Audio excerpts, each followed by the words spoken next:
Kejaksaan resmi menahan Dekan Visip Universitas Riau, Syafri Harto, tersangka dalam kasus pencabulan terhadap mahasiswinya.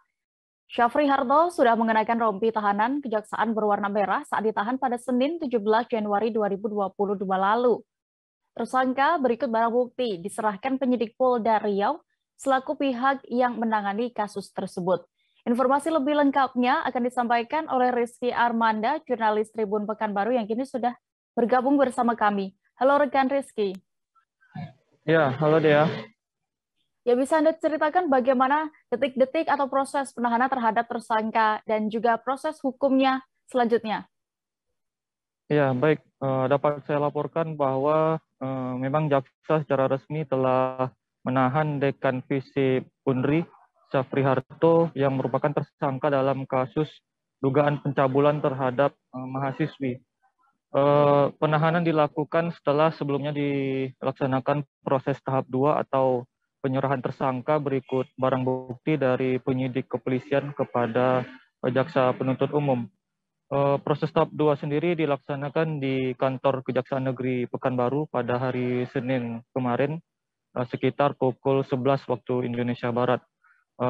Dalam pantauan kami terlihat Syafri Harto turut didampingi oleh tim kuasa hukumnya berjumlah 2 orang, dan tak lama berselang juga beberapa kerabat dan keluarga ikut berdatangan ke kantor Kejaksaan Negeri Pekanbaru.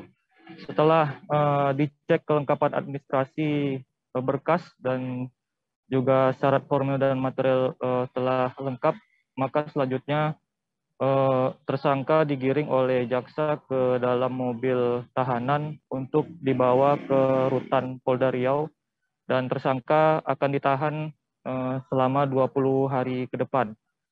Dan proses selanjutnya adalah saat ini jaksa penuntut umum sedang menyusun surat dakwaan, dan diperkirakan dalam pekan ini berkas lengkap dan dapat dilimpahkan ke Pengadilan Negeri Pekanbaru untuk proses peradilan dari tersangka. Begitu rekan Dea.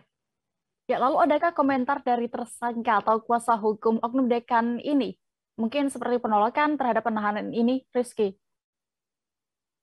Iya, untuk tersangka sendiri saat kami coba meminta keterangannya terkait penahanan, memang tidak memberikan komentar apapun, namun dari tim kuasa hukum menyatakan mereka menerima dan menghormati proses hukum yang ada, dan mereka tetap pada pendiriannya bahwa kliennya tidak bersalah, dan hal itu nantinya akan dibuktikan oleh tim dari kuasa hukum tersangka di pengadilan. Begitu dia.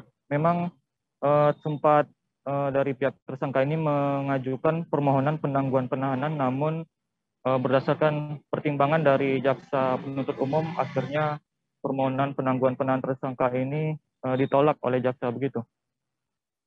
Baik, terakhir bagaimana tanggapan dari kubu pelapor atau korban dalam hal ini?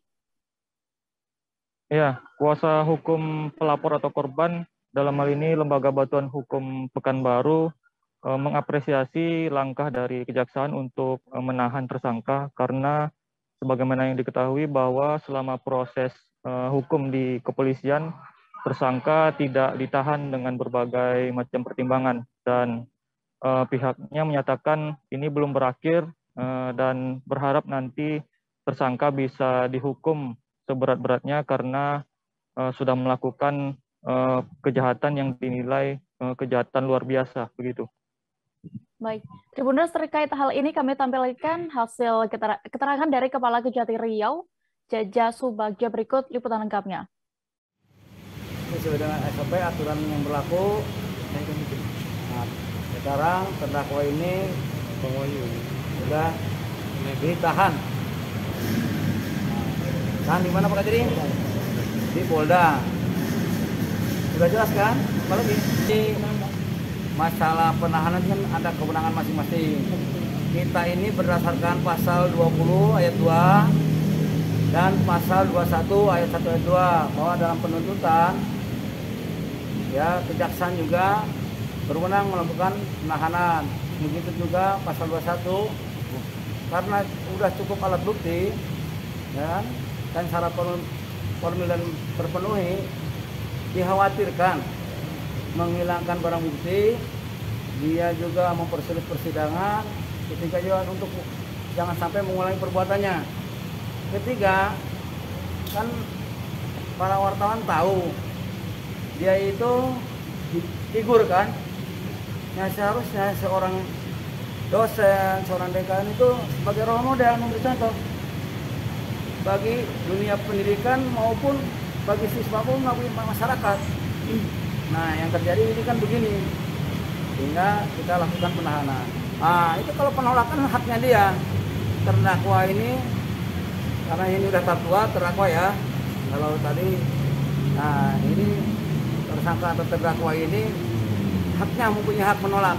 Tapi kita juga mempunyai kewenangan. Ya kita laksanakan aja sesuai dengan yang tadi saya sebutkan, pasal 20, pasal ayat 2, dan pasal 21 KUHP. Kita tetap sesuai dengan kewenangan. Dan kita menangani perkara ini secara profesional dan berintegritas. Ya minggu-minggu inilah, segera dilimpah. Nah, gitu. Dan nanti Anda bisa menyaksikan persidangan dan terbuka untuk umum. Proses persidangan. Jaksa ada berapa orang, Pak? Ya? Jaksa ada berapa orang? Nah, jaksa ini Pak Kajari juga ikut sidang nih. Pak Kajari, Aspidum ikut sidang. Kurang lebih ada 7 orang. Jadi Pak Kajari, Pak Aspidum saya perintahkan sidang. Begitu juga Kasipidum dan jaksa senior ikut sidang juga. Koordinator juga eselon 3 sidang juga. Jadi perkara ini ya kita. Terima kasih sudah nonton. Jangan lupa like, subscribe, dan share ya.